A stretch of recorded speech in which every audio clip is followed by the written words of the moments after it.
cha-cha, télé-cha-cha. Comme un cheval, groucha, groucha. Comme chi, comme cha, lola, lola. Yeah, yeah, hacha, yeah, yeah, hacha. Chalut, toute l'équipe de Téléchat est venue donner un coup de main à ce brave brosse dur qui est dépassé par les événements. On n'y arrivera jamais, il y en a trop.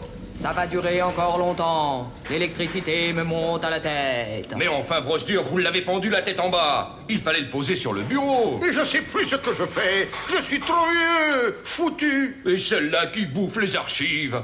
Dans le camion, sale bête. C'est bon, ça.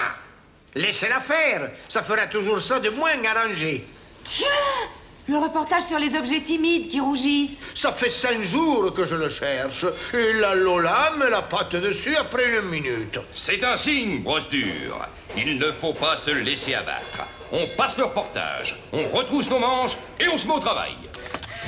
Contrairement à une idée largement répandue, les objets souffrent également de timidité. Ces tomates, vertes quand elles sont chez elles, rougissent dès qu'elles sont exposées à l'étalage. Et ce charmant homard, à la robe discrète parmi ses congénères, rougit de confusion dès qu'il débarque sur la table d'un restaurant gastronomique. La nappe qu'il a sous lui n'est pas moins sensible. Il n'est pas rare, en effet, qu'à la fin d'un repas bien arrosé, elle rougisse, elle aussi, de honte. Que dire des feux rouges qui vous arrêtent sans même vous regarder au fond des yeux? Le cas de ces objets est-il désespéré? Nenni! Aujourd'hui, ça se soigne. Comment? Il faut les effrayer. Ils redeviendront verts de peur. Un cri suffit pour les homards et les tomates.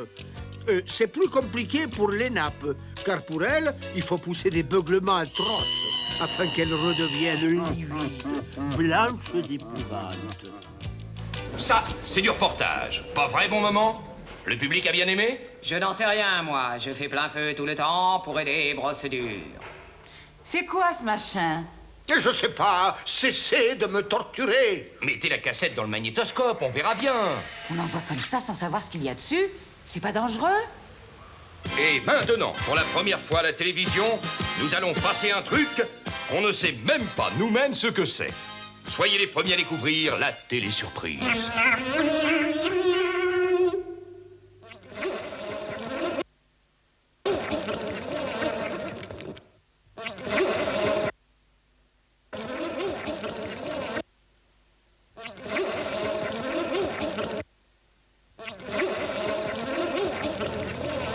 Qu'est-ce que c'est que ça? En parole de brosse dure, c'est la première fois que je vois une chose pareille. Ils sont dans le genre d'Olga, mais en pire. On dirait que ça vient d'une autre planète. Il faut faire une enquête. Mais d'abord, une page d'anti-publicité.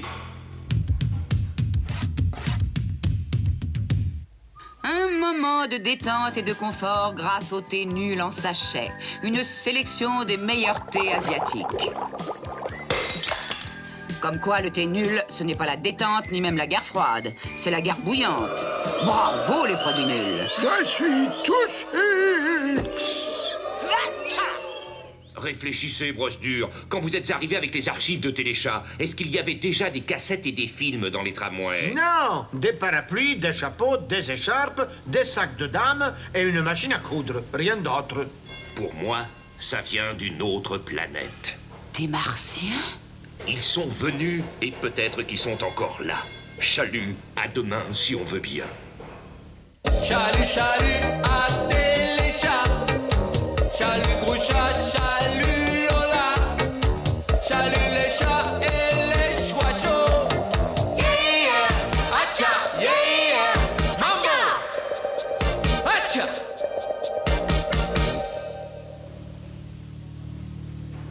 Si un martien vient reprendre sa cassette, clac, comme une vulgaire souris. On n'est pas obligé de rester pour voir ça. Si, Micmac, parce que je tiens à l'interviewer s'il n'est pas mort tout de suite.